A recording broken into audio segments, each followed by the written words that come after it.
Kembali di Breaking News Kompas TV, masih bersiaran dari Gedung Mahkamah Konstitusi Jakarta dan saya saat ini sudah bersama anggota Dewan Pembina Perludem yang juga dosen hukum pemilu, Titi Anggreni. Selamat pagi Mbak Titi. Pagi Mas Radi. Ketemu lagi kita. Masih panjang nih perjalanan. Masih panjang.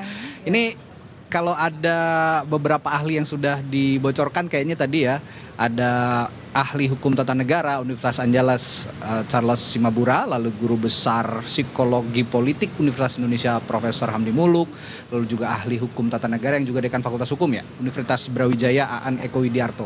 Yang kita ketahui sementara baru 3 orang ini. Nah, bagaimana Anda melihat 3 ahli ini yang akan dihadirkan? Kira-kira apa saja yang akan mereka jelaskan?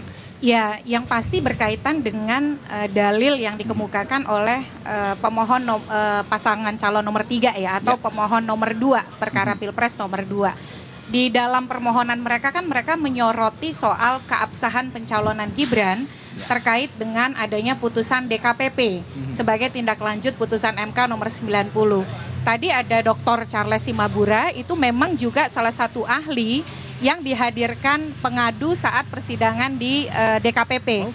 Jadi mungkin akan melihat perspektif hukum tata negara, khususnya terkait ilmu perundang-undangan, menyangkut bagaimana sebuah putusan Mahkamah Konstitusi harus ditindaklanjuti.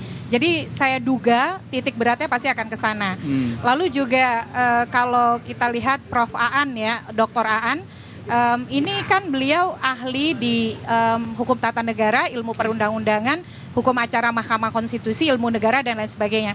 Mungkin akan banyak melihat bagaimana praktik penanganan perselisihan hasil di Mahkamah Konstitusi terkait dengan terjadinya pelanggaran ataupun kemudian penegakan keadilan pemilu begitu. Saya duga sih Prof. Aan akan mendorong bagaimana Mahkamah Konstitusi misalnya konsisten dengan pendekatan keadilan substantif yang biasa dipraktikkan oleh Mahkamah saat perselisihan hasil pilkada. Kalau Prof. Hamdi kan dia ahli psikologi politik ya. Bagaimana kemudian mungkin melihat dampak dari pendekatan yang sifatnya politik bansos begitu ya. Lagi-lagi ke situ ya. Saya sudah bisa membaca sebenarnya. Psikologi politik ini pasti arahnya ke bansos karena secara psikologis akan mempengaruhi pilihan. Nah, gitu, betul. Jadi ini menarik menurut saya ya, karena pasti yang ingin dibangun itu adalah, kalau saya sih melihat Mahkamah itu sudah tidak perlu perdebatan lagi. Apakah fokus kepada angka-angka ataukah keadilan substansial ya. Karena dengan misalnya Mahkamah memutuskan memanggil 4 menteri dan DKPP, Mahkamah itu sudah mengkonfirmasi bahwa Mahkamah Konstitusi juga tidak hanya sebagai mahkamah kalkulator, tapi Mahkamah Konstitusi menegakkan asas dan prinsip pemilu, yaitu luber, jurdil, dan juga soal bagaimana praktik pemilu itu harus berjalan secara demokratis. Jadi tidak ada lagi debat lah. Tinggal kemudian pertanyaannya adalah Mahkamah tidak mungkin terlepas dari signifikansi pengaruh terhadap hasil. Karena kan di beberapa putusan Mahkamah Konstitusi, misalnya di tahun 2010 di perkara Pilkada Pandeglang, Mahkamah itu mengatakan ada pelanggaran yang bisa berpengaruh terhadap hasil, tapi ada pelanggaran yang tidak berpengaruh. Nah, apakah kemudian dari serangkaian persidangan ini Mahkamah sampai pada konklusi yang mana begitu? Karena ada memang contoh pelanggaran yang tidak berpengaruh itu kalau soal pemasangan alat peraga, lalu ada misalnya kecurangan di 1, 2, 3 TPS. Tetapi kalau dia betul-betul secara prinsipil menyerang asas pemilu, luber, jujur, dan adil, maka kan sebenarnya produk dari proses yang inkonstitusional itu juga menjadi inkonstitusional.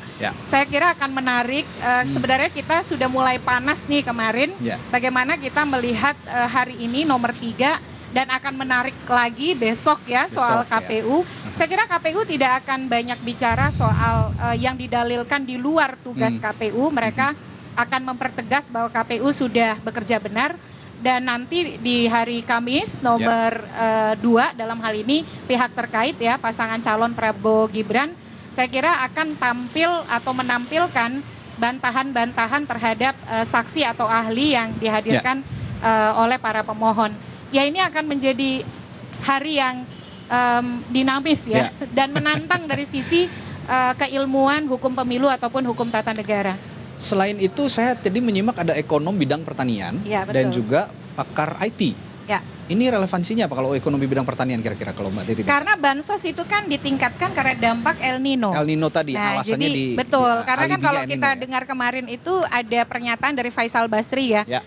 Justru dampak dari El Nino itu menurun di 2024. Tapi kenapa justru bansosnya naik begitu? Oke.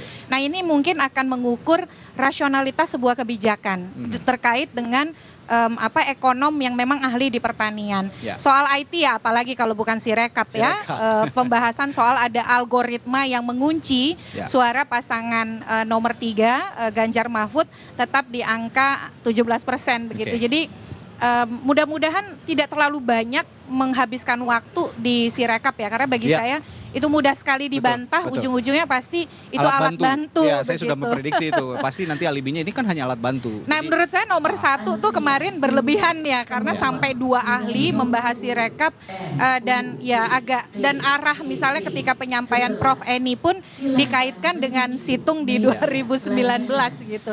Ya, termasuk saya dengar juga ada ahli etika ya yang akan hadir, apakah Romo Magnis, saya belum bisa mengkonfirmasi karena kita juga belum melihat.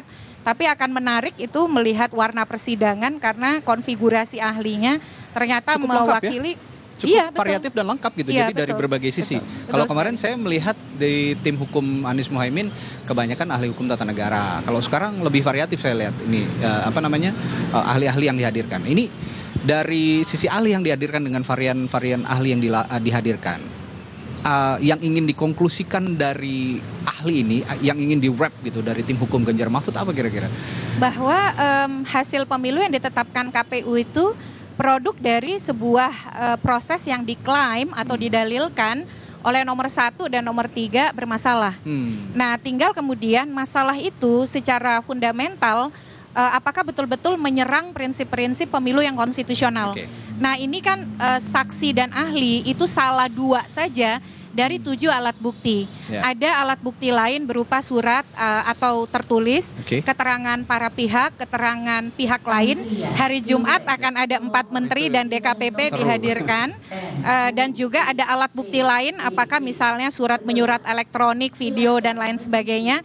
Jadi saya kira terkait dengan saksi dan ahli ini selain meyakinkan hakim, salah satu dampaknya adalah karena ini persidangan yang terbuka, ini menjadi forum akuntabilitas publik. Jadi publik juga bisa menilai bagaimana serangkaian proses pemilu diselenggarakan oleh para pemangku kepentingan.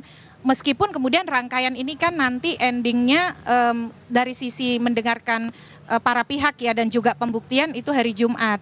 Jadi kita harus kepada pemirsa jangan terputus di hari ini. Kita juga perlu mendengar besok dari KPU, hari Kamis dari nomor 2 ya dalam hal ini pihak terkait, dan juga hari Jumat 4 menteri dan DKPP. Artinya pemirsa Kompas TV dimanapun berada juga tidak bisa menyaksikan sidang ini separuh-separuh begitu. Kalau memang mau melihat memang ada dugaan kecurangan pemilu atau tidak. Itu maksudnya begitu ya. Jadi semua saling berkaitan. Betul sekali. Ya. Kita akan bisa melihat secara holistik itu sampai dengan proses pembuktian berakhir.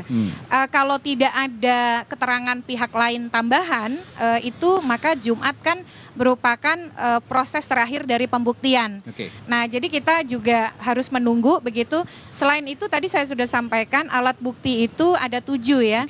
Keterangan saksi, keterangan ahli itu 2 saja. Selain itu ada surat atau tertulis, kita kan tidak bisa membaca ya. Yang membaca itu para pihak begitu.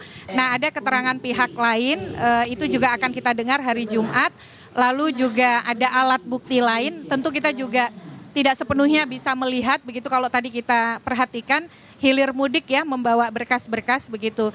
Nah, selesai dari proses pembuktian ini maka hakim tentu akan mendalami keseluruhan alat bukti yang ada dan kemudian ditambah dengan keyakinan hakim itu akan membuat putusan. Ya. Begini Mbak Titi, kalau kita lihat kemarin publik membacanya sepertinya termasuk saya. Sepertinya argumentasi ahli yang dihadirkan tim hukum Amin ini relatif sedikit mudah dipatahkan oleh tim hukum dari Prabowo Gibran. Kita ketahui lah ya, ada Prof Yusril, di situ ada Pak Otto Hasibuan, ada Hotman Paris dan sebagainya. Nah, jika Anda melihat hari ini ahli-ahli yang datang, apakah juga akan semudah itu dipatahkan atau seperti apa? Kalau kita boleh mengomparasi ahli-ahli yang dihadirkan oleh tim Ganjar Mahfud dan juga ahli yang dihadirkan oleh tim Anies Mohaimin. Tapi jangan dijawab dulu ya Mbak Titi, kita akan break dulu.